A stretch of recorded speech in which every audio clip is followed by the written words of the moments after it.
So there's two things which I get comments on when I've done stuff in the past. So one of them, I think, who's slightly polarising figure in the guitar world is John Mayer, and the other thing is PRS Guitars. Keith featured me on his video about the PRS bolt-on neck guitars the other day, and it got me to go back and look through some of my Silver Sky videos that I did with the PRS Silver Sky that I borrowed from Dave up the road, and I noticed that there's like quite a bit of negativity in there, and I was wondering what actually is it about PRS guitars that attracts this negativity. And I wanted to get your help if you're one of these people who don't like PRS guitars, and leave some comments about what it is that you don't like. And I've got a few ideas about some of the comments that I've seen, and just wanted to kind of speculate about these things. So I guess for me, the first time I played a PRS guitar, I'd gone into Manson's in Devon, Exeter, and I always had it in mind that I wanted to have a Les Paul guitar at some stage, because I was a big fan of Thin Lizzy and Gary Moore. And then I played one after having played things like an Ibanez RG for years, and when I picked it up I was like, well, this is not really the kind of guitar that I'm used to. And then the guy in Manson said, why don't you try like a PRS, and I think I tried a CE24 or something, and I was like, oh, okay, this is like this kind of bridge between a Strat and a Les Paul, but kind of comfortable to play. And for me, that's kind of been, I've always thought that PRSs were that sort of thing, maybe a little bit posh in some ways, and maybe sometimes lacking that cool factor. I don't know. So one of the key things that I see people talk about is the headstock. I don't know, for some reason the headstock rubs people up the wrong way. I'm not sure why. Obviously a Strat headstock is iconic.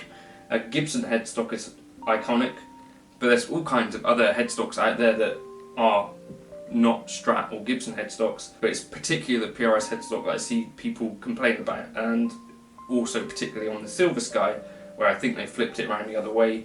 Was that a thing that people didn't really dig? I'm not sure. Let me know in the comments if you've got the reason that you think people don't like that headstock. Maybe it's the lack of symmetry? Not exactly sure. Again, all of these things to me seem a little bit strange. The other thing, maybe it's the birds. Do you have an issue with birds?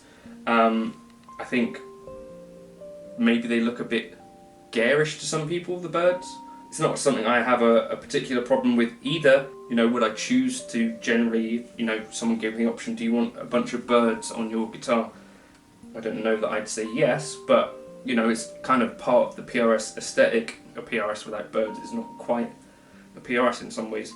The thing recently that I think people got on PRS about, I think, was the Silver Sky, and that why are they building a Strat after all these years? But I think I was chatting to Keith about this the other day. If you go back in PRS's history, they've actually been making bolt-on neck guitars for an awfully long time, and the fact that John Mayer went to PRS to build that kind of guitar was, I think, more about what the Fender marketing team did wrong or whatever. They seem to have a falling out. It doesn't quite add up to me. Anyway, or is it something to do with the guy, Paul Reed Smith? Is there something that he's done that people don't like? I'm always slightly interested to kind of dig back into this history stuff and see if there is a reason that people don't like this stuff. Like obviously with the Vertex things, there are key reasons why that guy attracts quite a lot of negativity, things that he did in the past. I'm not sure what it is that PRS has this sort of cavalcade of people that don't like their stuff. I'm not sure, people that say, oh, I'd never play something with PRS on it, or that headstock, or there's birds on that thing. I don't quite get it, because at this point now they're definitely kind of classic guitars. But anyway, let me know in the comments. This is a DGT, and therefore it's wired backwards.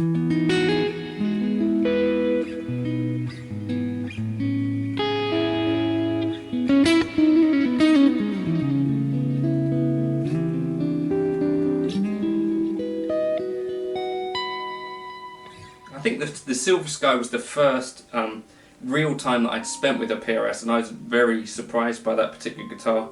Enjoyed it a lot more than I thought I was going to, and that's a pretty reasonably priced American-made Stratocaster type guitar. You know, custom shop Strat that is in that same kind of ballpark, I think, quality-wise, is considerably more expensive. I get that there's some aesthetic things on the PRS, like maybe the plastics to some people might look a bit, however, and I think I agree with those people. But it's actually a really decent guitar in my experience. So just one of those things. If you've got reasons and you know you think, yeah, there's a reason that I don't like PRS, feel free to let me know in the comments. It's just interesting to me to see what those reasons are for people.